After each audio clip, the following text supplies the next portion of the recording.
Welcome to Classic Car Cave. This is not a paid sponsorship. I don't have enough viewers to get any sponsorship from anybody. This is a 1966 Series 1 E-Type Roadster with a 4.2 engine in it. And I think, everybody goes on about the 3.8s, but these things have as much torque, if not more. And to me, they have the better seats inside them as well, but that's everybody's preference. A lot of people like the coupes more than the Roadsters. The coupes certainly are more usable than the Roadster. You can't get a lot of luggage in these.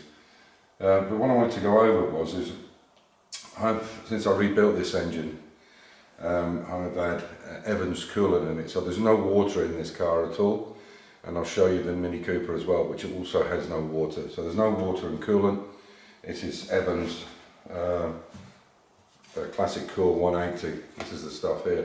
Now, as I say, I'm not selling this stuff, but or getting sponsored for it, but I've used it in this car for around about 6 and a bit years. And the great thing for classic cars is where they're stationary, kind of, 70% of the time. The problem with water and coolant is the coolant drops out, and then you end up with rust in the bottom of the radiator. In this particular car, I've upgraded it to an aluminium header tank and an aluminium radiator because they were notoriously bad for overheating. But of course, in the 1960s, the traffic wasn't like it is now. Although on many occasions at the Jaguar club in Vienna or Hungary and other places we've been to, this car has had less issues, far less issues. We've been up mountains where obviously the overheating is going to be worse. And I've been the only one where I haven't had the bonnet open trying to cool the car down. Now, you'd have to take my word for it with the Classic Cool. Now, people say, well, if this Evans was so good, why don't they put it in cars? Well, the bottom line is the cost is very high, but you only have to put it in once. You don't have to replace the coolant or top it up on a regular basis. Once it's in, and it's absolutely brilliant stuff, because the great thing about it is it protects the metal in the engine, particularly aluminium. So, as I say, I've got this in this car, and I've also got it in my Mini Cooper as well. It's that whole situation with, what's wrong with good old water and coolant? And the problem with water is it creates rust, and the other problem with water is it boils, and boiling anything creates steam, and that steam creates pressure, which is what you don't get with this Evans. There's probably a pressure drop of around 80%, which is massive. These top hoses, I can still squeeze them when it's red hot. You couldn't do that, and you can even take the radiator cap off when it's hot.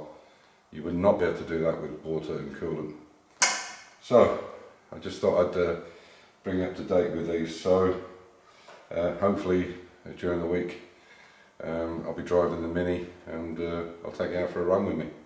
So this is for people who are just started to watch it or have been with me for a while.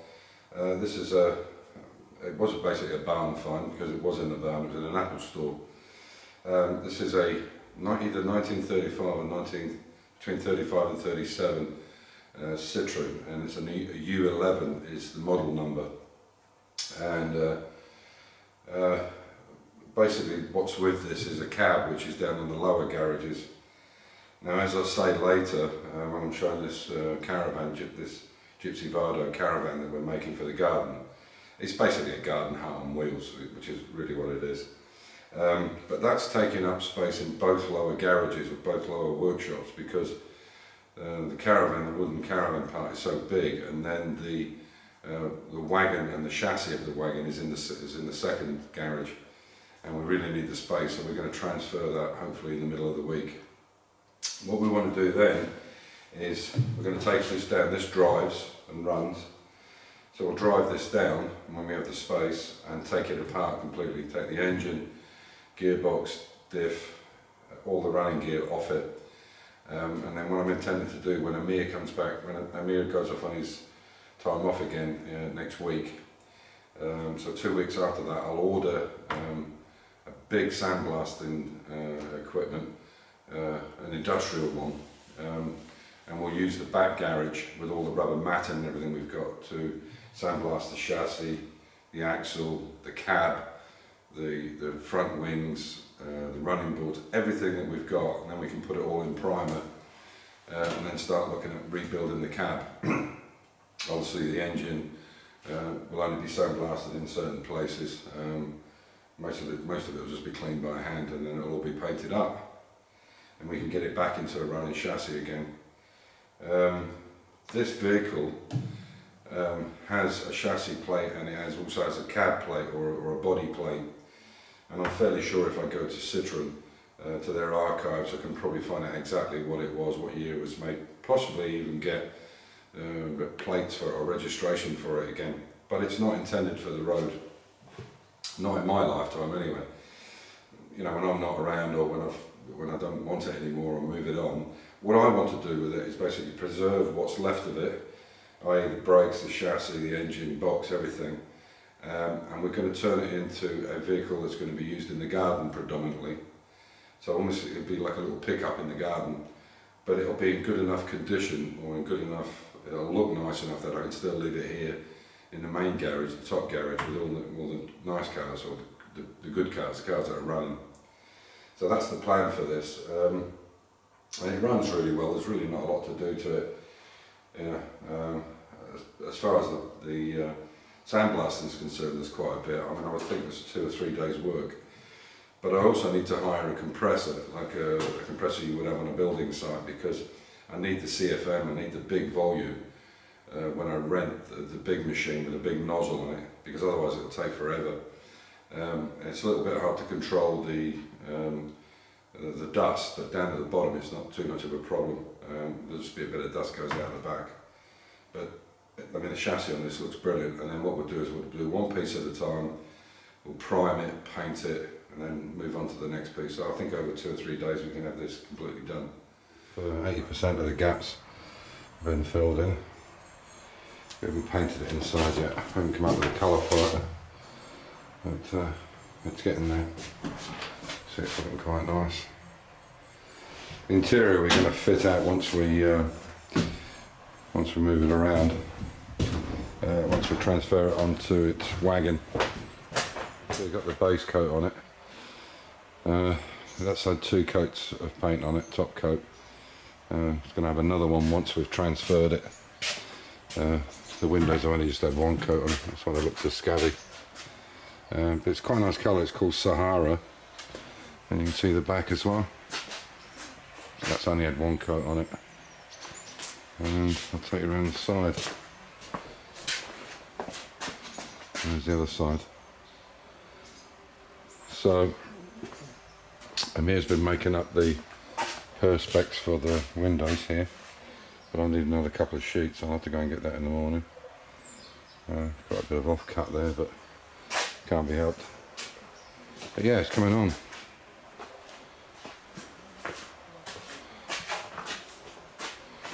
So what we're going to do, hopefully Wednesday, we'll transfer it from this trailer onto the wagon that's in the back, and it'll stay up in the garden, because I really need this trailer back to get rid of some cuttings and all kinds of stuff, and it's really quite big in here.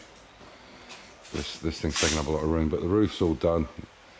We're just going to make the end caps and the 2 side rails, fit the perspex into the windows, and it'll be wind and watertight then, and then we'll do the interior, or the little bit of interior that's going in it, but I think it'll look okay.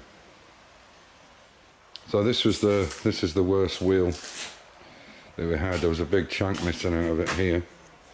Now, I'm no wheelwright and I'm no carpenter, that's for sure, but you can see how much rot is in them, the spokes. So basically these wheels will be more aesthetic than anything else. We're not going to roll anything on it. The weight of the wagon won't be completely on it, because we're going to use axle stands underneath. So they're more for decoration than they are for anything else.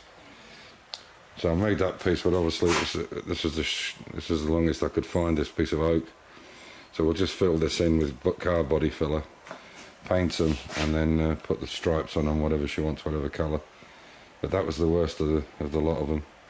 But we'll fill them all up, dolly them all up, make them look nice. And as I said, it's more for aesthetic than anything else. but it fits in, so it'll do the job. Get them all painted up and get it on there. So that's what we're up to.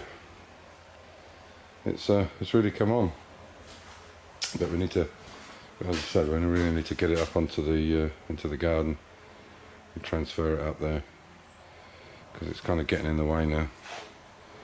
So on that note, yeah, I think Monday, Tuesday we'll finish up these top bits, which are going to have like in a coil kind of, could you say, scrolls on them if you like, in wood. That'll sit on the front and one on the back, and then the two down the sides with those scrolls that are made up holding the side pieces up. And as I said, we should be wind and watertight by Wednesday. So and then so Wednesday I'll make a video of how we're going to transfer it. Hopefully it all goes to plan and there's no issues. I can't see there being a problem, because Amir and I can push this left to right, and I'm sure once the metal goes onto the wagon part, it'll slide on quite easily. We've got a battery operated electric winch which we'll pull it on with, and we'll see how it goes, but I'll try and film the whole thing, because I think it should go quite well. Anyway, just a bit of an update.